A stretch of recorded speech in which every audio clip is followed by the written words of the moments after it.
Assalamualaikum tuan-tuan dan juga puan-puan. Bersama dengan saya Rashdan dari Rad Motoring Selayang tuan-tuan. Hari ini kita dalam segmen D tuan-tuan. Sedan yang mewah, panjang, lebar, terbilang, kondisi yang mantap, maintenance pun murah, road tax pun tak terlalu mahal tuan-tuan. Mampu milik dari segala aspek kehidupan tuan-tuan, okey?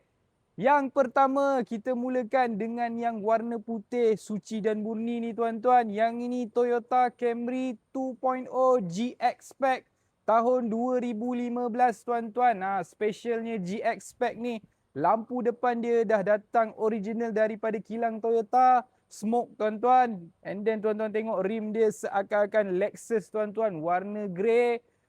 Tayar pun 4 biji dah pakai Toyo tuan-tuan. Owner memang ada duit tuan-tuan. Okey. Condition kereta ni memang sangat-sangat cantik. Dari segi interior tuan-tuan boleh tengok. Dia punya leather tak ada crack, tak ada koyak tuan-tuan. Mileage pula baru 210,000. Yang ini full spec tuan-tuan. So dia dah datang dengan multifunction punya steering. Dah siap ada reverse camera, dah siap ada Android player yang asal daripada kilang Toyota tuan-tuan. Bukan tambah, bukan aftermarket punya brand tuan-tuan. And then dia punya speciality dekat GX Spec 2.0 dia dah siap datang dengan tirai. Okey. Seat belakang pun sangat kemas, tak ada koyak, tak ada rekah. Aircon belakang pun masih lagi berfungsi, masih lagi sejuk tuan-tuan. Tuan-tuan, saya tak tahu nak cerita macam mana dah pasal kereta ni dengan tuan-tuan. Condition memang sangat-sangat baik tuan-tuan. Yang ini tuan-tuan dalam market, tuan-tuan takkan jumpa harga bawah 50,000 tuan-tuan. Tapi dekat Rad Motoring Selayang dia ada tuan-tuan.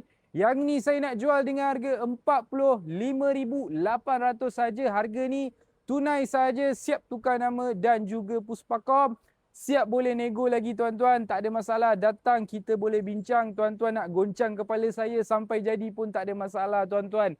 Okey, yang kedua tuan-tuan, saya ada Toyota Camry. Yang ini pun 2.0, tapi yang ini G-Spec sahaja tuan-tuan. Dia tak sama dengan yang depan tu. Okey, yang ini 2.0 G-Spec. Okey. Datang dengan warna silver tuan-tuan. Memang sangat-sangat handsome. Warna ni memang banyak tuan-tuan boleh tengok atas jalan. And then rare-nya dekat spec G ni, dalaman dia warna hitam tuan-tuan. Mostly 2.0 G, warna dalam dia semua cream. Tapi yang ini special tuan-tuan.